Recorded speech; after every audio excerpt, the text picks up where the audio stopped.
میرا دل بدل دے، میرا دل بدل دے، میرا دل بدل دے، میرا دل بدل دے، میرا دل بدل دے، میرا دل بدل دے۔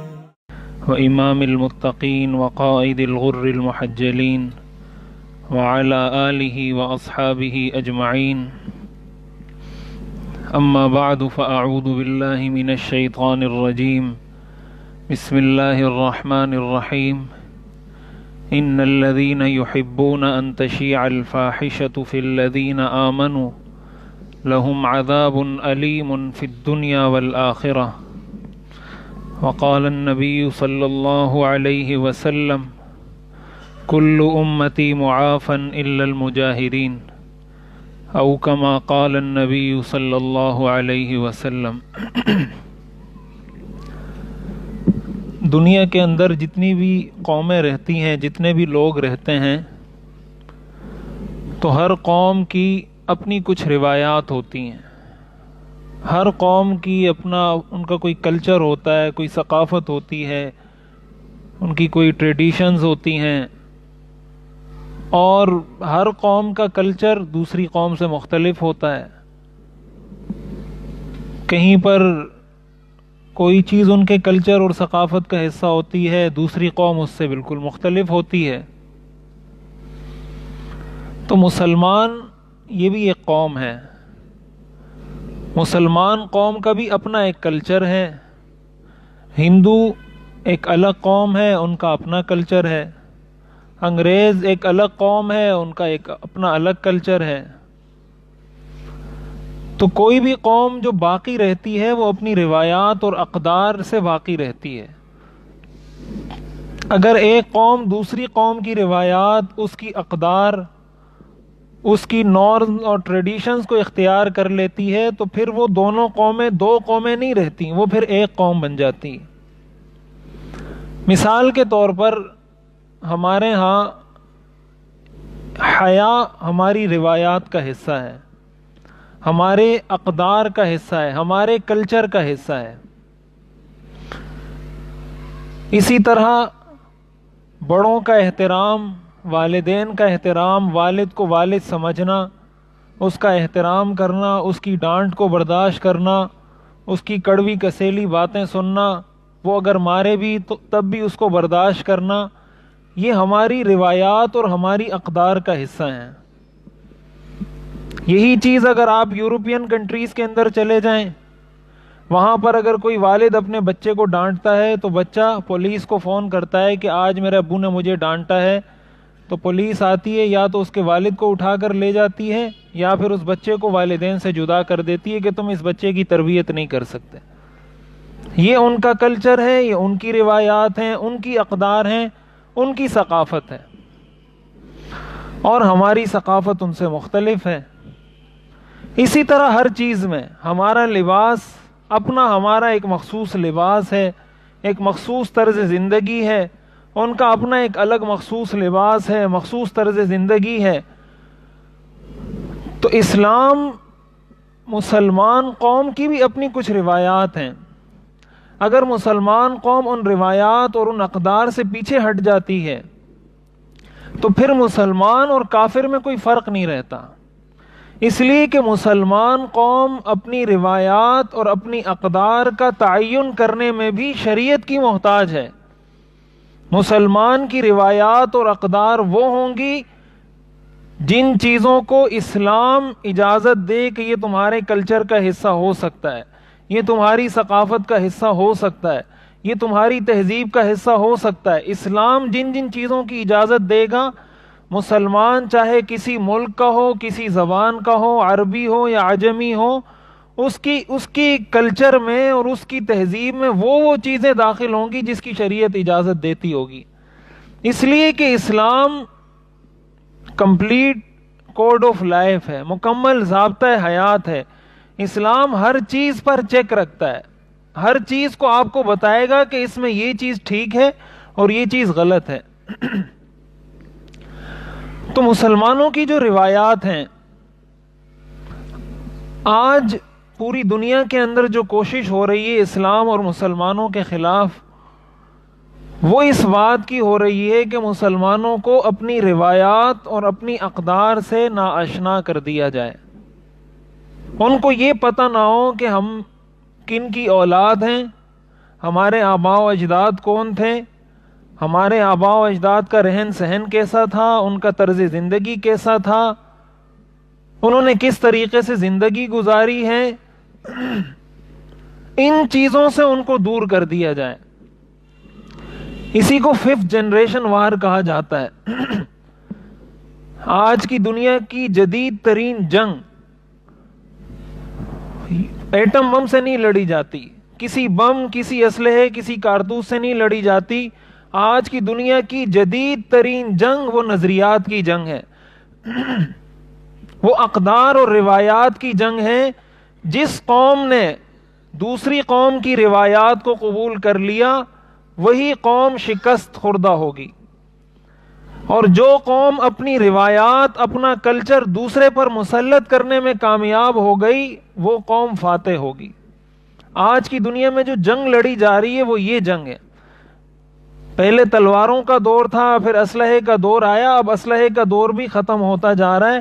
اب نظریات کی جنگ کا دور آ رہا ہے کہ کون اپنے نظریات کو کسی قوم پر، کسی ملک پر مسلط کرنے میں کتنا کامیاب ہوتا ہے وہ فاتح ہوگا، اور جو کسی کی روایات کو قبول کر لیتا ہے وہ شکست خوردہ بھی ہوگا اور ناکام بھی ہوگا. یہ انتہائی اہم موضوع ہے. اب اس کے لیے جو ہتھیار استعمال کیا جا رہا ہے وہ ہے جدید ٹیکنالوجی کا ہتھیار.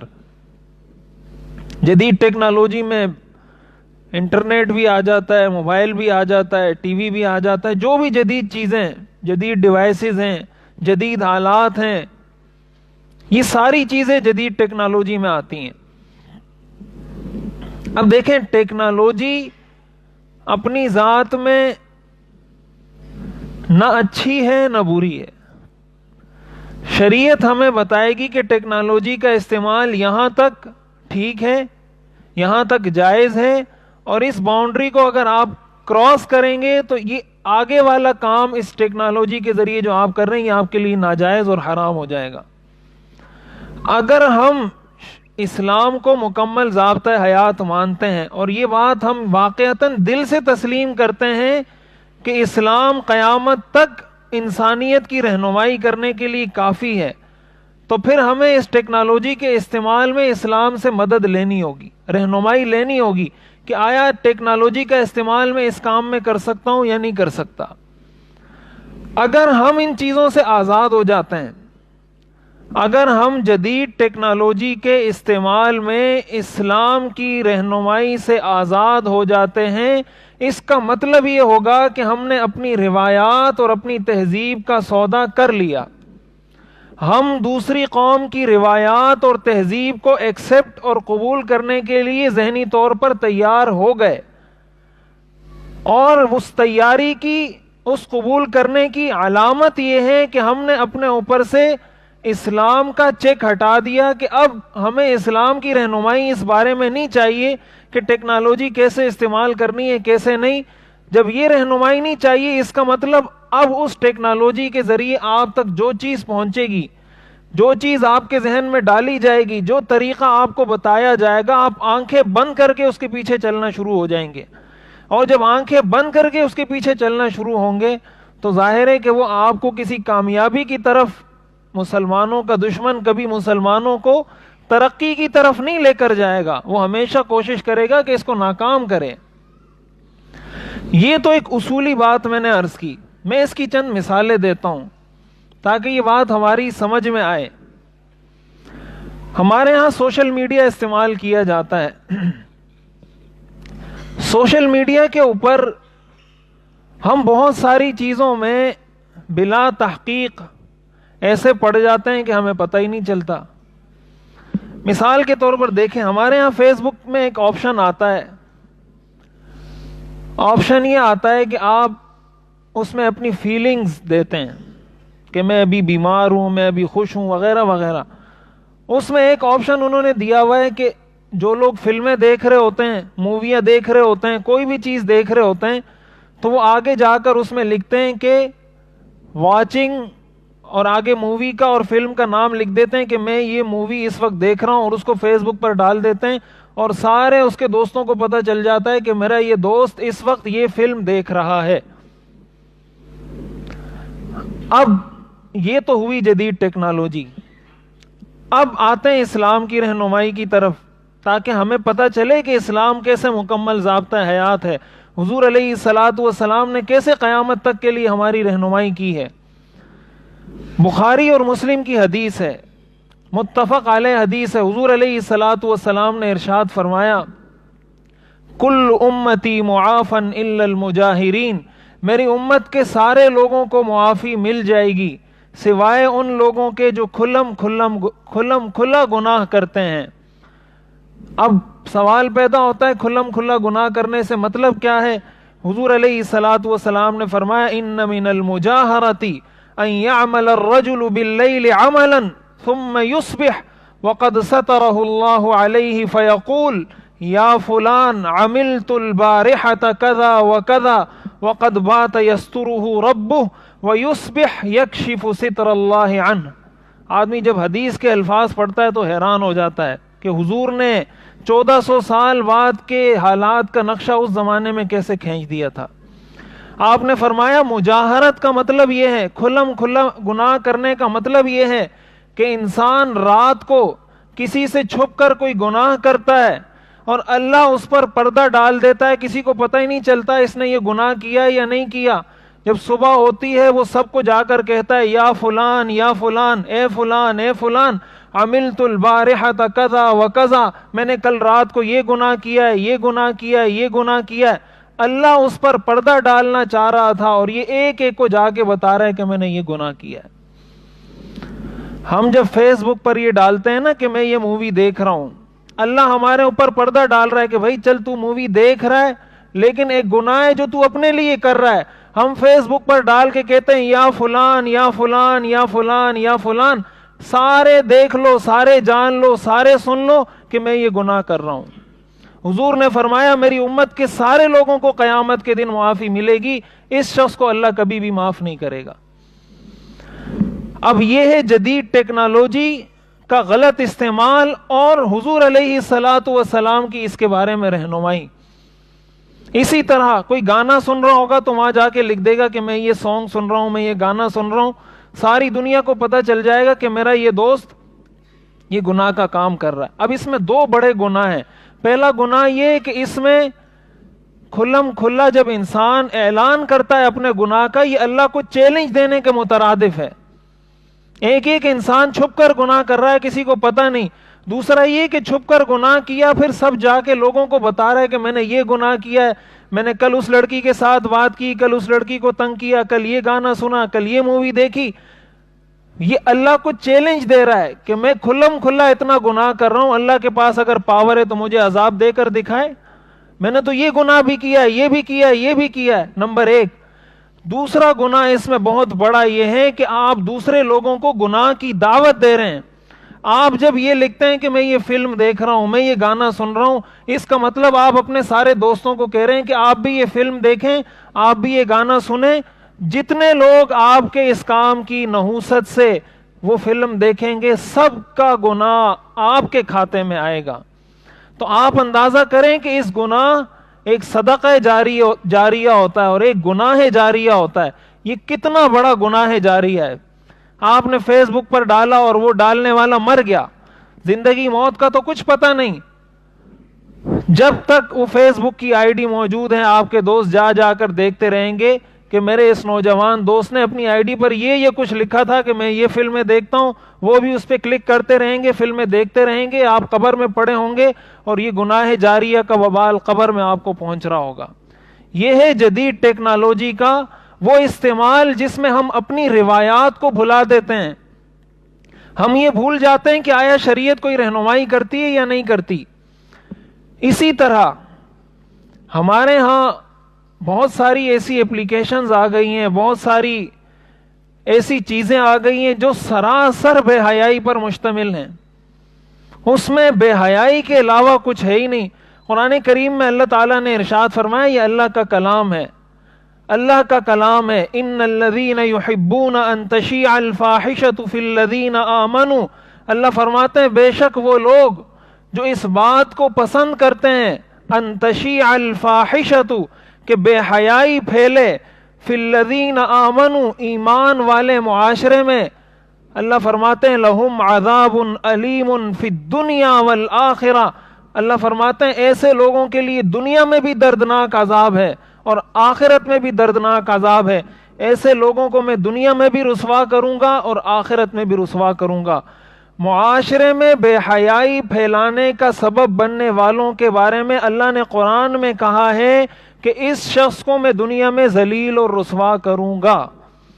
اللہ کا کہا ہوا کبھی جھوٹ نہیں ہو سکتا. من اصدق من اللہ حدیثا, اللہ سے زیادہ کوئی سچا نہیں ہو سکتا. جب اللہ نے کہہ دیا میں دنیا میں ذلیل کروں گا, اللہ ذلیل کر کے چھوڑے گا. اگر ہم اللہ کے ساتھ مقابلہ کر سکتے ہیں تب تو یہ کام کریں. یہ جو ٹک ٹاک کے نام سے ایک اپلیکیشن آئی ہے, اس میں ہماری نوجوان لڑکیاں, ہمارے نوجوان لڑکے جس طریقے سے بیہودہ ویڈیوز بنا بنا کے ڈال رہے ہیں اور اس کو آگے شیئر کر رہے ہیں, ہمارے والدین کو پتہ ہی نہیں. لاکھوں ملینوں فالوورز ایک ایک لڑکی نے, ایک ایک نوجوان لڑکے نے بنائے ہوئے. جتنا بیہودہ آپ ویڈیو بنا کر اس میں ڈالیں گے اتنی دنیا اس کو دیکھے گی, اتنی دنیا اس کو آگے شیئر کرے گی. جہاں جہاں تک یہ نحوست, یہ بے حیائی, یہ برائی پھیلے گی, سب کے گناہ میں آپ کا پورا پورا حصہ ہوگا جس شخص نے اس چیز کو شیئر کیا یا اس چیز کو استعمال کیا ہے. اب کس طریقے سے ہمارے نوجوان ان اپلیکیشنز کو استعمال کر رہے ہیں, یہ وہ 5th جنریشن وار ہے. یہ وہ جنگ ہے جس کے لیے کسی ایٹم بم کی ضرورت نہیں ہوتی. وہ آپ کے ذہن کو ایسا تبدیل کر دیتے ہیں کہ کل اگر آپ کو کوئی کہے گا کہ بھئی امریکہ آپ کا دشمن ہے, وہ کہے گا جاؤ یار اپنا کام کرو, مجھے اس سے فرصت نہیں ہے. تم کبھی کہتے ہو امریکہ دشمن ہے, کبھی کہتا ہے اسرائیل دشمن ہے. کوئی دشمن کوئی نہیں ہوتا, سارے اپنے کام میں لگے ہوئے, ہم اپنے کام میں لگے ہوئے. اس سے بڑی شکست اور کیا ہوگی کہ قرآن کہتا ہے کہ کافر تمہارے دشمن ہے, اور یہ اپلیکیشن آپ کے ذہن میں یہ بات بٹھا دیتی ہے کوئی دشمن نہیں ہوتا, یہ مولویوں کے جھگڑے ہیں, مولویوں نے اپنے فسادات بنائے ہوئے, کچھ نہیں ہوتا. اس سے بڑی شکست اور کیا ہوگی. تو نظریات کی جنگ میں جو قوم آج ہار گئی, اور یہ بات بھی یاد رکھیں یہ جدید ٹیکنالوجی استعمال کرنے والی ہم پہلی نسل ہیں. یہ جس طریقے سے جدید ٹیکنالوجی اتنی کثرت سے اس کا استعمال آیا, ہم سے پہلے ایسا نہیں تھا. ہم پہلی جنریشن ہیں, پہلی نسل ہیں جن کے پاس یہ ٹیکنالوجی ہاتھ میں آئی ہے. اگر ہم نے اس کو قابو نہ کیا, ہم نے اس کے صحیح استعمال پر توجہ نہیں دی, تو ہماری آنے والی نسلیں گمراہ ہوں گی اور گمراہ ہوتی چلی جائیں گی. پھر ان کو واپس پلٹنے کے لیے کم از کم 1000 سال چاہیے. اگر ان 100 سالوں میں آپ نے ان کو راہ سے بھٹکا دیا اس ٹیکنالوجی کے ذریعے, آنے والی نسلیں بھی اس ٹیکنالوجی کا یہی استعمال کریں گی. پھر قومیں 1 سال 2 سال میں نہیں پلٹتی, پھر قومیں اس وقت پلٹتی ہیں جب ان کو اس کا خمیازہ بھگتنا پڑتا ہے, جب ان کو اس کے برے اثرات محسوس ہونا شروع ہوتے ہیں. اور ظاہر ہے یہ برے اثرات 1 سال میں محسوس نہیں ہوتے, 2 سال میں محسوس نہیں ہوتے, یہ صدیوں میں محسوس ہوتے ہیں. ان صدیوں کے بعد جب ساری دنیا محسوس کرے گی کہ ہم تو اس ٹیکنالوجی کی وجہ سے تباہ و برباد ہو گئے, 500 سال 600 سال بعد وہ واپس پلٹ کر آئیں گے, تو وہ ساری نسلیں ہمیں گالیاں دیں گی, وہ ساری نسلیں ہمیں بد دعائیں دیں گی کہ یہ ٹیکنالوجی جن کے ہاتھ میں آئی تھی انہوں نے کیوں اس کو صحیح استعمال کر کے ہمیں صحیح راہ پر نہیں لگایا. تاریخ کسی کو معاف نہیں کرتی, یہ بات یاد رکھیں, اور ہمیں بھی معاف نہیں کرے گی اگر ہم نے اس چیز پر توجہ نہیں دی. تو پہلی بات ہمیں یہ یاد رکھنی چاہیے. ہمیں یہی پتہ نہیں چلتا, اسلام کے نام پر ہمارے لوگ بے حیائی کو پھیلا رہے ہوتے ہیں. کسی عالم کا بیان لگائیں گے کہ بے حیائی منع ہے, اسی بیان کے اوپر لڑکی کی تصویر لگا دیں گے. مولانا طارق جمیل صاحب کا بیان ایک آدمی نے شیئر کیا, اس میں وہ کہہ رہے ہیں جب بے حیائی عام ہوتی ہے تو زلزلے آتے ہیں, طوفان آتے ہیں, اور اسی ویڈیو کے اندر انہوں نے ناچ گانے دکھائے ہوئے, ادھر طارق جمیل صاحب کا بیان چل رہا ہے اور ویڈیو میں لڑکیوں کے ڈانس چل رہے ہیں اور ساری چیزیں دکھائی جا رہی ہیں. اب وہ بنانے والا یہ سمجھ رہا ہے کہ میں اسلام کی خدمت کر رہا ہوں, حالانکہ وہ مزید بے حیائی کو فروغ دے رہا ہے. تو اب آپ اگر ایک بیان کسی مفتی صاحب کا لگا رہے ہیں, کسی عالم کا بیان شیئر کر رہے ہیں, اس پر آپ لڑکیوں کی تصویر دے رہے ہیں, اس سے بڑی بے حیائی کیا ہوگی کہ اسلام کے نام پر بے حیائی پھیلا رہے ہیں آپ. یہ وہ جدید ٹیکنالوجی ہے جن سے ہم ناآشنا ہیں, ہمیں نہیں پتا کہ ہم کس طرف جا رہے ہیں. بس موبائل آگے ہاتھ میں, کہتے ہیں اسلام تو بہت پرانا مذہب ہے, اس میں کیا ہوتا ہے اس سے. ایک حدیث میں حضور علیہ الصلوۃ والسلام نے ارشاد فرمایا, عجیب حدیث ہے, صحیح مسلم کی حدیث ہے. آپ نے فرمایا تعرض الفتن علی القلوب کالحصیر عودا عودا, کہ دلوں پر فتنوں کو ایسے پیش کیا جائے گا جیسے چٹائی کا ایک ایک تنکا ہوتا ہے. چٹائی جب ہوتی ہے اس سے ایک ایک تنکا, اس میں کتنے تنکے ہوتے ہیں. آپ نے فرمایا دلوں پر فتنوں کو اس طریقے سے پیش کیا جائے گا جس طریقے سے چٹائی کا ایک ایک تنکا ہوتا ہے. فَأَيُّ قَلْبٍ أُشْرِبَهَا نُكِتَ فِيهِ نُكْتَةٌ سَوْدَاء, جس دل نے اس فتنے کو قبول کر لیا تو اس کے دل پر ایک سیاہ نقطہ لگ جائے گا. وَأَيُّ قَلْبٍ أَنْكَرَهَا نُكِتَ فِيهِ نُكْتَةٌ بَيْضَاء, جس دل نے اس فتنے کو ریجیکٹ اور مسترد کر دیا اس کے دل پر اللہ ایک سفید نشان لگا دیں گے. حَتَّى تَصِيرَ عَلَى قَلْبَيْن, یہاں تک کہ پھر دو طرح کے دل دنیا میں ہوں گے. عَلَى أَبْيَضَ مِثْلَ الصَّفْحَ فَلَا تَضُرُّهُ فِتْنَةٌ مَا دَامَتِ السَّمَاوَاتُ وَالْأَرْضِ, ایک طرح کے دل وہ ہوں گے جو بالکل اس پتھر کی طرح ہوں گے جس پر نہ پانی اثر کرتا ہے نہ موسم اثر کرتا ہے, پانی ڈالو پانی اس سے بہہ کے گر جاتا ہے, بالکل چکنا پتھر ہوتا ہے, کوئی چیز اس پہ ٹکتی نہیں. آپ نے فرمایا ایک دل اس طرح صاف ہوگا, جو فتنہ اس پر آئے گا اسی طرح پھسل کے اس دل سے گر جائے گا, کوئی فتنہ اس کو نقصان نہیں پہنچا سکے گا. ما دامت السماوات والارض, جب تک قیامت قائم نہیں ہو جاتی اس دل کو کوئی فتنہ نقصان نہیں پہنچا سکتا. اور دوسرا دل والآخر اسود مربادا کالکوز مجخیا لا يعرف معروفا ولا ينکر منکرا الا ما اشربها, آپ نے فرمایا دوسرا دل ایسے ہوگا, مربادن کا مطلب یہ ہوتا ہے کہ پوری سیاہی ہو, اس کے اندر بیچ میں ایک سفید ڈاٹ لگا ہوا ہو. آپ نے فرمایا ان فتنوں کی وجہ سے اس کی وہ سیاہی بڑھتی جائے گی, سفیدی کم ہوتی جائے گی, سیاہی بڑھتی جائے گی, سفیدی بڑھتی جائے گی, یہاں تک کہ اس کی مثال ایسے ہو جائے گی جیسے کوزے کو مجخین آدمی الٹ کر رکھ دے. اب جب کوزے کو آپ الٹ کر رکھ دیتے ہیں, دنیا کی کوئی طاقت اس کے اندر پھر پانی کو نہیں بھر سکتی, جب تک آپ اس کوزے کو سیدھا نہیں کریں گے اس میں آپ پانی نہیں بھر سکتے. آپ نے فرمایا ان فتنوں کی وجہ سے یہ دل الٹا ہوتا جائے گا, الٹا ہوتا جائے گا, یہاں تک کہ بالکل یوں ہو جائے گا جیسے کسی نے الٹا کوزہ رکھا ہو. تو ایسی حالت میں اس کو نہ کوئی اچھائی لگے گی اور ساری برائیاں اس کو اچھی لگنے لگیں گی, اور ایسے دل کو آپ نے فرمایا فتنوں سے کوئی طاقت نہیں بچا سکتی. یہ صحیح مسلم کی حدیث ہے. حضور علیہ الصلوۃ والسلام نے ہماری رہنمائی کر دی ہے, قیامت تک کے لیے کر دی ہے. اس لیے ہم جب اس چیز کو استعمال کرتے ہیں تو ہمارے معاشرے میں ایک مثال اس کی یہ بھی دیتا ہوں کہ اس کا مثبت استعمال بھی ہے. مثبت استعمال بھی آپ کر سکتے ہیں, اور ایسے لوگ بھی ہیں جنہوں نے اپنا یہ مشن بنا لیا ہے کہ ہم نے اس ٹیکنالوجی کا استعمال کرنا ہے, لیکن کچھ حدود اور قیود کے ساتھ کرنا ہے تاکہ ہمیں پتا ہو کہ یہ جائز یہ ناجائز. میں 2 دن پہلے ایک اسکول گیا, آئی بی اے گریڈز کے نام سے ایک ادارہ ہے جو طلبہ کو آئی بی اے اور نسٹ اور جو بڑی بڑی یونیورسٹیاں ہیں ان میں داخلے کے لیے تیار کرتا ہے. وہ ادارہ کسی کو آئی بی اے میں ایڈمیشن چاہیے تو طلبہ وہاں جاتے ہیں, وہاں تیاری کرتے ہیں, پھر جا کے ان کو آئی بی اے میں ایڈمیشن ملتا ہے. جو پاکستان کی ٹاپ کلاس کی یونیورسٹیز ہیں ان کے لیے طلبہ کو تیار کرتے ہیں. ان کا بہادر آباد میں بھی کیمپس ہے, گلشن میں بھی, نارتھ ناظم آباد میں بھی. تو میں وہاں گیا اس کے وزٹ پر, اظفر الحق صاحب ہیں جو اس پورے ادارے کو دیکھتے ہیں. تو میں وہاں گیا, میں نے کہا میں دیکھتا ہوں. تو ہمارے ذہنوں میں آج یہ بیٹھا ہوا ہے کہ شاید مخلوط نظام تعلیم کے بغیر ہمارا نظام تعلیم چل ہی نہیں سکتا.